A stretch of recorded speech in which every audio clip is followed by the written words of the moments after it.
बिस्मिल्लाहिर्रहमानिर्रहीम। अस्सलाम वालेकुम। कैसे हैं आप सब? उम्मीद है कि आप सब खैरियत से होंगे। अपनी किताब जहान उर्दू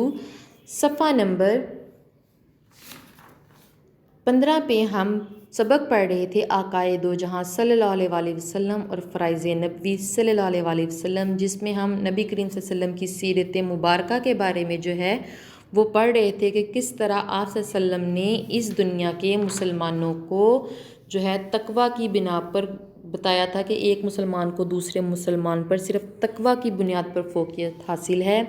आपने इस्लाम में ये अमल आसान और काबिल बना दिया कि इस्लाम में किसी अरबी को किसी अजमी पर और किसी अजमी को किसी अरबी पर कोई बढ़तरी हासिल नहीं है। तमाम लोग जो हैं वो कुनबा खुदा हैं और हमारे नबी सल्लल्लाहु अलैहि वसल्लम हमारे लिए रहमत लिल आलमीन बनाकर भेजे गए हैं। और आपने गैर मुस्लिमों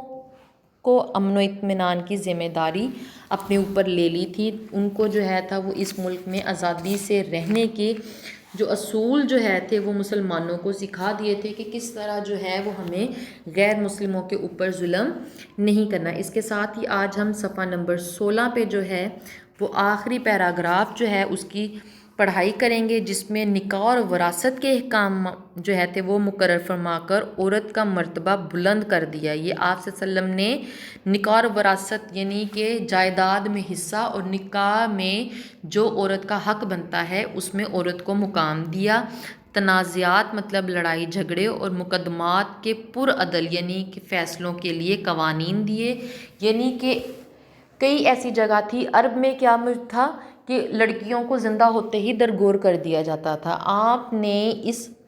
बात को ख़त्म किया, औरतों को इज़्ज़त दी, उन्हें जायदादों में हिस्से मिलने लगे, उनको इज़्ज़त दी जाने लगी, लड़ाई झगड़े ख़त्म कर दिए और ऐसे फ़ैसले करवाए जो कि इंसाफ की बुनियाद पर होते हैं। कौमी दौलत को ज़ाया होने से बचाने के लिए बैतुल माल का निज़ाम कायम किया, जहाँ पे लोग अपनी मदद जो है थी वो लोगों की कर सकते थे अपने माल के ज़रिए से, यानी कि अपना माल लोगों की मदद के लिए देते थे। ज़कात जो है थी वो फ़र्ज़ की गई थी, लेकिन अपने माल के अंदर से थोड़ा बहुत सदका और खैरात करना जो है था वो बैतुल माल का आपने निज़ाम कायम किया था, जहाँ पे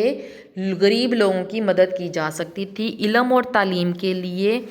उन सल्लल्लाहु अलैहि वसल्लम की कोशिशें बेमिसल रही, यानी कि इल्म और तालीम के लिए आपने जितनी कोशिशें की वो हमारे सामने है और हमने बहुत सी मिसालों से भी मिलते हैं। जैसे कि ग़ज़वा बदर के कैदियों के लिए आपने कहा था कि एक कैदी जो है वो 10 बच्चों को जो है वो तालीम देगा और उसको छोड़ दिया जाएगा। इस तरह इल्म और तालीम के लिए आपने बेमिसाल कोशिशें की। आप सल्लल्लाहु अलैहि वसल्लम ने हिकमत को मोमिन की गुमशुदा मिरास करार दिया, यानी कि इल्म जो है वो हमारी गुमशुदा मिरास है, यानी कि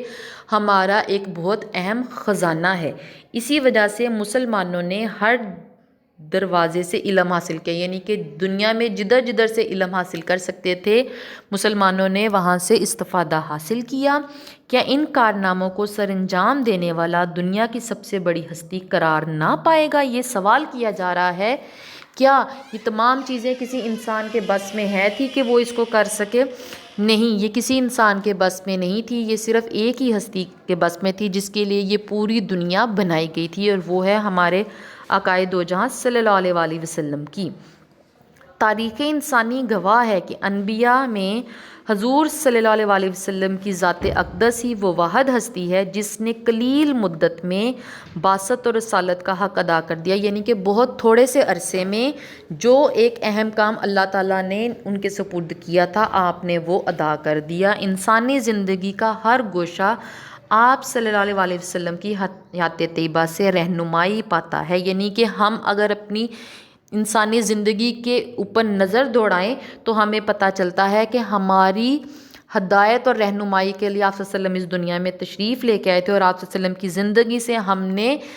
एक कामिल हदायत हमें जो है वो नसीब हुई है। आप सल्लल्लाहु अलैहि वसल्लम ख़ातमे नबूवत और मुअल्लम की हैसियत से तशरीफ़ लाए। ख़ातमे नबूवत यानी कि आप वसल्लम के बाद कोई नबी नहीं आएगा, ये ख़ातमे नबूवत है, और एक उस्ताद की हैसियत से आप हमारी ज़िंदगी में तशरीफ़ लाए।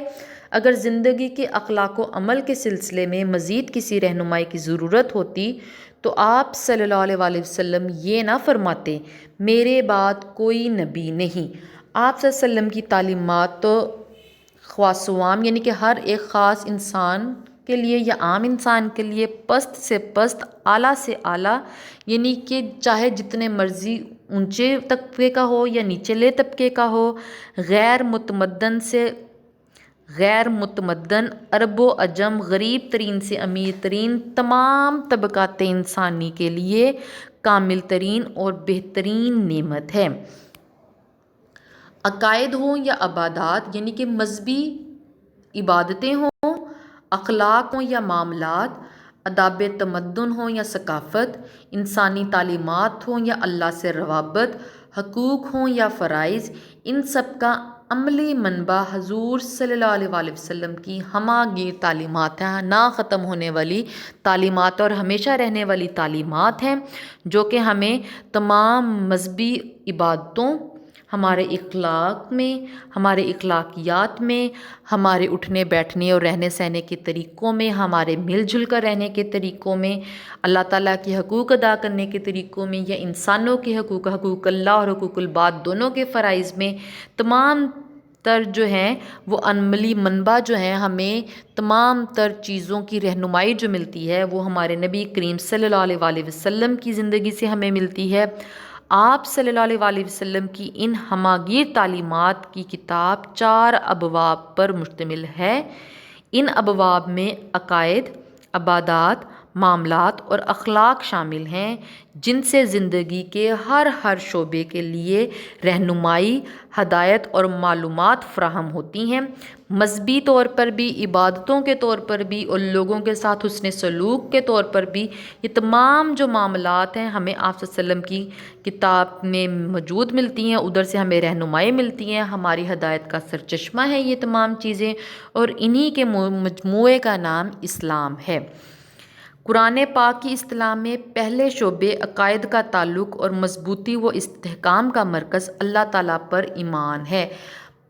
5 ستون ہیں نا ہمارے اسلام کی، جس میں سے